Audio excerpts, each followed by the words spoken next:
सूत्र मिला, 3 सूत्र मिला।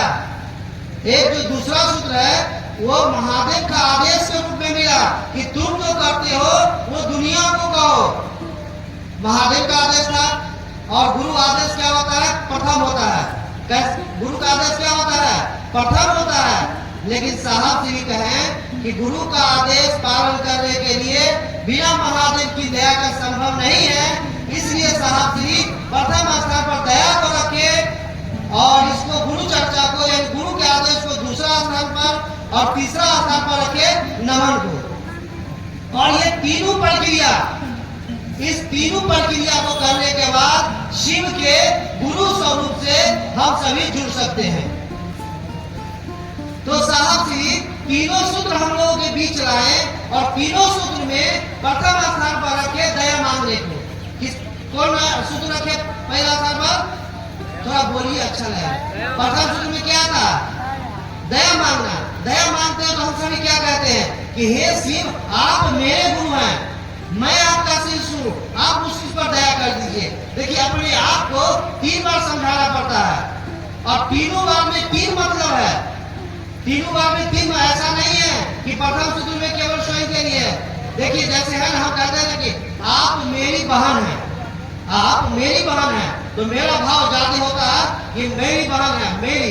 जैसे मेरा घर, मेरा मकान, मेरा मोटरसाइकिल, तो ये भाव थोड़ा सा गर्व वाला हो जाता है, हुआ वाला हो जाता है। और जब कहते हैं कि मैं आपका भाई हूं, आप क्यों घबराते हैं? तो क्या हो गया कि थोड़ा सा अपनापन बढ़ गया। और जब कहते हैं तुम्हारी समस्त जिम्मेवारी मैं वहन करूंगा, तो क्या होता है? दीदी के पास भान के पास लोग समर्पित हो जाता है। साहब क्या बताया पैंसठ सूत्र में कि हे शिव आप मेरे गुरु हैं। जब महादेव का चेहरा हुआ तो किस बात का क्या डरना? कहावत है सैया पहले तो डरना का है। लेकिन देखिए साहब स्वयं फिर क्या कह रहे हैं? हे शिव आप मेरे गुरु, मैं आपका शिष्य हूँ। मतलब मैं आपका शिष्य हूँ। शिष्य का मतलब खाली, खत्म। तुरंत चढ़ गए आसमान में, तुरंत नीचे लाए साहब कि मैं आपका शिष्य हूँ, आप मुझ शिष्य पर दया कर दीजिए। और जब दया करने के लिए कहे तो एकदम जमीन पर आगे ना साष्टांग आएगा। यानी चेला खत्म होता है, खाली होता है, उसको गुरु के ज्ञान से अपने आप को भरना होता है। इसके लिए गुरु के सानिध्य में जाने के लिए समर्पित होना पड़ेगा। इसलिए साहब प्रथम सूत्र में कहे कि हे शिव आप मेरे गुरु हैं, मैं आपका शिष्य हूँ, आप मुझ शिष्य पर दया कर दीजिए। तो ये प्रथम सूत्र करके हम अपने अंदर कल्याण की भावना ला सकते हैं। गौर कीजिएगा प्रथम सूत्र से क्या क्या हो रहा है। प्रथम सूत्र करके हम कल्याण की भावना अपने अंदर ला सकते हैं। हमारे अंदर लोभ, मोह, अहंकार है वो कम होगा। मेरे अंदर जो घमंड है वो कम होगा। मेरे अंदर जो विकार है वो कम होगा। मेरे अंदर जो गलत प्रवृत्ति है वो कम होगा। और तब सामने वाला को कहेंगे दूसरे सूत्र के रूप में कि दीदी भैया आप शिव को गुरु मान लीजिए, तो वो हमको देखेगा पहले किसके अंदर क्या परिवर्तन हुआ। जब देखेगा कि नहीं इसके अंदर परिवर्तन हुआ है तो वो भी शिव को गुरु मानेगा। यानी साहब जी जो प्रथम स्थान पर प्रथम सूत्र को रखे, गुरु आदेश को दूसरे सूत्र पर रखे, इसका एक ही कारण था कि हमारे अंदर परिवर्तन हो जाएगा। तो दूसरा सूत्र के रूप में लोग जब कहने जाएंगे शिव गुरु है तो लोग मानेगा। उसके बाद क्या हो गया? तीसरा सूत्र क्या हो गया? थोड़ा बोलिए, अच्छा लगेगा, याद हो जाएगा। प्रथम सूत्र क्या था? प्रथम नमस्कार था। प्रथम जोर से बोलिए ना। प्रथम सूत्र दया मांगना, दूसरा सूत्र और तीसरा बचा क्या? नमन करना यानी प्रणाम करना। प्रणाम हम क्या करते हैं? 3 अक्षर से, 3 नहीं 5 अक्षर से पंचाक्षरी मंत्र है ना। प्रथम 2 अक्षर क्या हो गया? नमः, और 3 अक्षर क्या हो गया? शिवाय।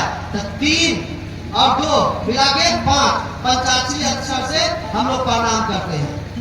तो इस तरह से हम सभी शिव के सच्चे और अच्छे शिष्य बन सकते हैं। तो हम सभी को तीनों सूत्र का पालन करना चाहिए, सामने वाला को प्यार से समझाना चाहिए।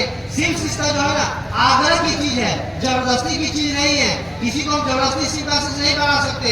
उसको अपने आचरण से, वाणी से, प्रेम से समझाकर, बुझाकर, अपने वाणी से, विचार से उसको शिव गुरु की ओर आगे बढ़ा सकते हैं। अब कोई हमारे कहने से शिव गुरु की ओर आगे बढ़ जाता है ना, तो समझिए कि वही गुरु की दया है, वही कमाल हो जाता है। इसलिए हम सभी का प्रयास होना चाहिए कि हमारी वाणी, हमारा कर्म, हमारा विचार इतना अच्छा हो कि सामने वाला प्रेरित हो और वो भी शिव गुरु की बात जब उनसे करे तो वो शिव गुरु को मान ले और वो भी शिव कार्य करने लगे।